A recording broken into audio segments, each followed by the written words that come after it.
Close your eyes for a moment. Picture an apple. Take your time. So what did you see? Maybe a real apple. Red, solid, almost like it was really there. Or maybe something softer, blurry round the edges. Or maybe just a shape. You knew it was an apple, but you couldn't really see it. Or maybe just a faint outline. Or nothing. Not a faint picture, not a dim one, nothing at all. And if that's you, you probably think it's normal. You probably assume everyone else sees nothing too. Because here's the thing about your own head.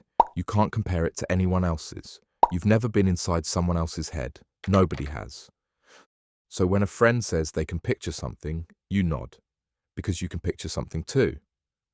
And neither of you ever finds out if you mean the same thing. People go their whole lives like this. Ed Catmull started Pixar. He built the company that taught computers how to draw. A few years ago, he was in a meditation class. The teacher asked everyone to picture a ball, just a simple, round ball. Catmull tried for 3 days. Nothing came. He thought he was doing it wrong. That's what everyone thinks.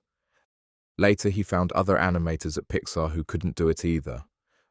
Most people find out the same way, not at the doctor's.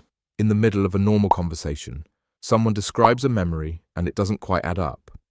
And then it hits you. Oh, you actually see that. Blake Ross helped build the Firefox web browser. He wrote about the day he worked it out.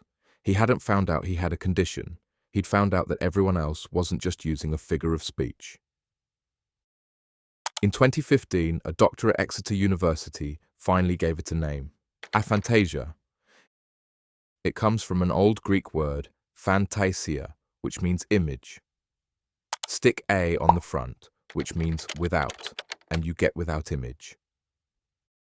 Now, 2 things people get wrong about this straight away. The first is that it isn't darkness. Most people with aphantasia still see things.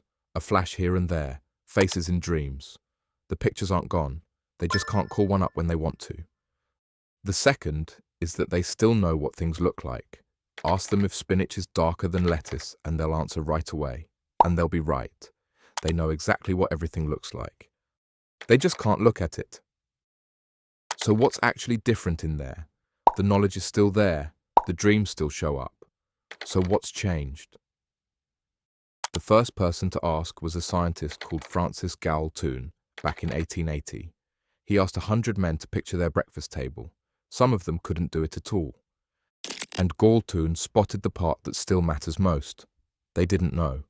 Every one of them had assumed the others were exaggerating. Then nothing much happened for the next 135 years. Z-Man found it by accident. A patient came to see him after heart surgery. The man said his mental pictures had just stopped. He used to picture his family to help himself fall asleep. Now there was nothing there. Z-Man looked through the research for anything similar. He found almost nothing. He published the case anyway. And then the letters started arriving. Not from people who'd lost their pictures, from people who never had them in the first place. 21 of them became the study that gave it a name. So he put them in a brain scanner. Here's what he found in 2021. The front of your brain decides what to picture. The back of your brain does the actual seeing. The 2 parts talk to each other. In people with aphantasia, that connection was weaker. Not broken, just weaker. But here's the more interesting bit. Nothing was missing. No part of the brain was smaller. It was all there. And then a study in 2018 found something nobody expected. They compared people with strong mental pictures to people with almost none. Same age, same memory, same IQ. And when the people with no pictures tried to imagine something, more of their brain switched on. Not less, more. So whatever's going on in there, it doesn't look like something's missing. It looks like hard work. So how many people are we talking about? This is where it gets messy. The study everyone quotes is from 2022. Just over 1,000 people. They all filled in the same questionnaire. 3.9% came out as aphantasic, but only 0.8% saw nothing at all. That's 8 people in 1,000. Everyone else saw something, faint, blurry, barely there. but something. Then a bigger study in 2024 looked at more than 9,000 people. That one came out with 0.9%. So, 4% or 1%. That's a big gap. They disagree because they're not measuring the same thing. The questionnaire is called the VVIQ. A psychologist called David Marks made it in 1973. 16 questions. You picture something, then rate it from 1 to 5. 1 means you saw nothing. 5 means it was as clear as really looking at it. Add up your answers and you get a score between 16 and 80. And here's the problem. Every study picks a different score as the cutoff. Some say 32, some say 25, some say 23. Some only count a perfect 16. And that's the bit worth stopping on. The argument isn't really about how common this is. It's that nobody agrees where almost nothing ends and nothing begins. And there's no way to check. You can't open someone's head and see if the apple was in there. Which is why the more interesting research stopped asking people altogether. A few years back, a team tried something clever. They showed each eye a different picture and measured which one the brain went with. Normally, if you imagine that picture first, it changes the result. With aphantasia, it doesn't change anything. No questionnaire, no describing anything, just a brain not doing the thing. So, what does it actually cost them? Less than you'd think, and something more specific than you'd guess. Zeman's team asked 2,000 people with aphantasia what they did for a living.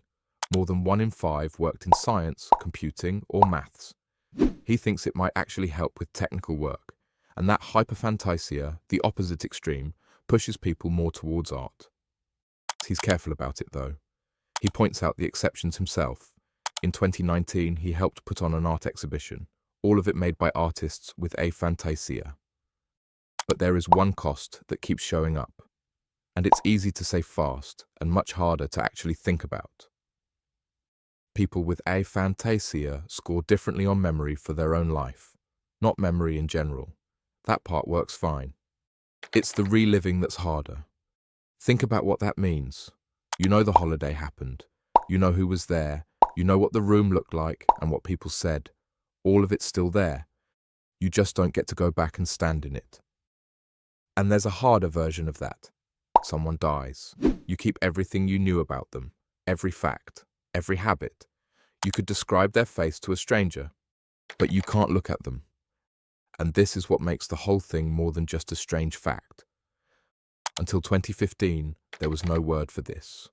Not because it's rare. 1 in 100 isn't rare. There was no word because nobody thought to ask. For 135 years after Galton spotted it, everyone just assumed that everyone else's head worked like theirs. 2 people would say, "I can picture it." They'd mean completely different things, and neither of them would ever find out. Which makes you wonder what else is like that.